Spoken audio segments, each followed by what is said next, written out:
Okay ang inyong baga, based sa histopath, tayo po ay stage 2.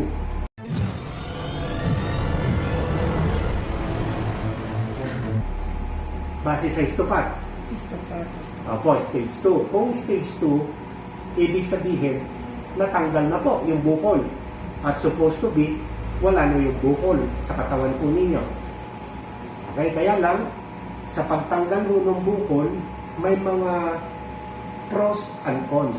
Katulad niyan, natanggal na, mahirap nang ibalik yung o pagdugtungin, yun ay isa sa mga kailangan po natin tanggapin.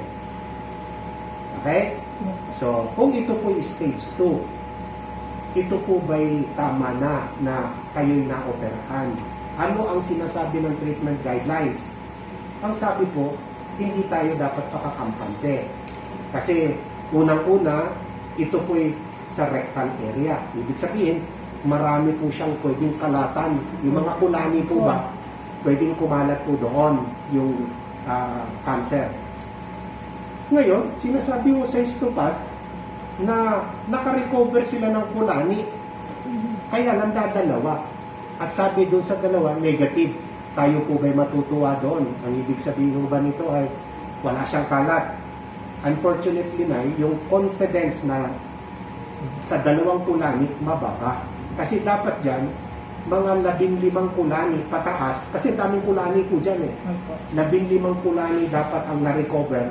Kung sasabihin sa 15 kulani, negatibo, o yun, mataas ang kumpiyansa, na talagang localized lang yung bukol. At maganda yung prognosis kung natanggal na po siya. Kung nga may mga questionable findings, lalo na ngayon, sabi nyo, nagsusuka kayo, hindi ko may sasantabi, no, yung posibilidad na baka mayroon kong naiwan. Hindi ko may, so, dahil dadalawa yung kulani na natanggal, bagamat negative, hindi natin may sasantabi na baka may mga kulani ho dyan na hindi ho natanggal na nakalatan. So, paano natin gagawin ngayon? Dito po pumapasok yung treatment na chemo at saka radiation. Kung papayag kayo. Yung ipagsasabayin natin, ito granting na malinis ang atay, malinis ang bagat.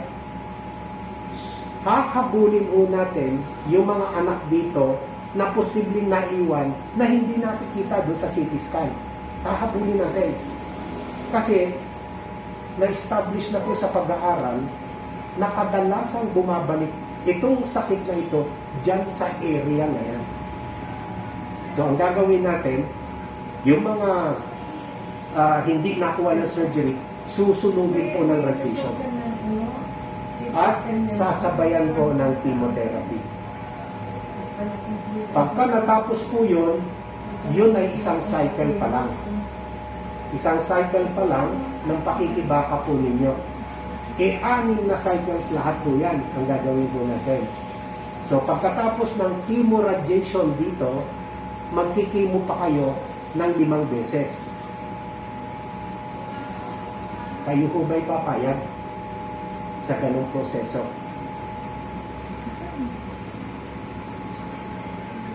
Kayo papayag.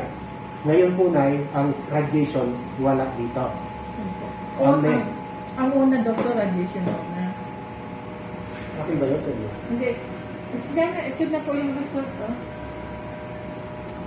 Uy, ang timerikon mo. Sana liver. Pigilan nating bumalik at kumalat at nang sa ganon ay maging survivor po kayo, ay yung pagko-combining po natin ang chemotherapy at radiation sa unang cycle. Sinasabi po kasi na pagka ganitong gusto nating pigilan bumalik, kailangan po natin ng mga 6 na cycles. Pero sa akin po, style ko kasi baka mag-second opinion kayo o may makausap kayo, another medical oncologist, kagaya ko, medical oncologist. Minsan, pare-parehas kami mga medical oncologist, pero iba-iba yung recommendation. Depende po kasi minsan sa availability ng facility. Ako po kasi, pinagko-combine ko yung unang cycle na sa isang agresibong pamamaraan. Kasi ang habol ko nga ho dito, yung mga kulani. At ang pinakamainam po na para pahabulin yung mga kunani ay yung radiation. Yung chemotherapy ay tulong doon sa radiation. May mga ibang medical oncologists, halimbawa, hindi available yung radiation. Ang gagawin nila, bibigyan muna ng chemotherapy, mga 2-3 cycles, tapos bibitawan kayo, padadala kayo kung saan may radiation. And then pagka natapos po yung radiation, babalik kayo another 3 cycles, 6 cycles. May mga iba naman po na kung walang radiation, ibibigay muna nila yung 6 na cycles, saka kayo paparadiate. May mga ganun ho. Ako po kasi sa area of practice ko dito sa Pangasinan, mayroon ng radiation sa Dagupan. At minsan, ayoko ko yung chemotherapy muna bago radiation kasi nga, mas epektibo yung radiation sa pag-control. Ayokong mahuli tayo. Kasi baka mamaya nagkikimo tayo tapos may bumabalik dyan, saka tayo magpaparadiate, baka kung inuna natin na radiation, maaaring mapigilan natin may bumalik po dyan. Kaya isasabay po natin. Kasi po ako'y Monday to Friday dito sa Pangasinan, sa Villaflor mayroon pong radiation. Yung po'y araw-araw na iilawan mo yan, parang susunugin, Araw-araw, doktor. kaya titira kayo doon. Ilang araw yun? Ang magpapaliwanag mo yan, yung radiation oncologist. Ako yung sa tableta, ako yung chemo. Ang chemo nyo naman po, yung tableta lang. Kung may radiation, iinom ng tableta umaga sa kagabi. Kung walang radiation, Sabado, Linggo, halimbawa, walang radiation, wala kayong iinumin gamot. So mga isang buwan mo yun, o 6 weeks, isang buwan at kalahati, pagka natapos mo yun, natapos na yung isang cycle. And then, titingnan po uli natin, isi-CT scan po natin ulit kung walang bumabalik. Kung walang bumabalik, well and good. Proceed na tayo ngayon sa chemotherapy na 5 cycles. Na kung saan, i-inject po natin yung gamot at saka iinumin. Inject yung gamot, after 3 weeks, inject na naman, after 3 weeks, inject na naman, so 5 cycles na gano'n. At yung tableta, pagka-inject ng gamot, iinumin nyo ng 2 linggo, pahinga ng 1 linggo, inject ng gamot, iinom ng gamot ng 2 linggo, pahinga ng 1 linggo, cycle ilan na, gano'n. Hanggang yan. Yung the osteophytes, the uterus, may anak na po kayo, Nay? Isa, doktor. Isa. No myometrial mass. So,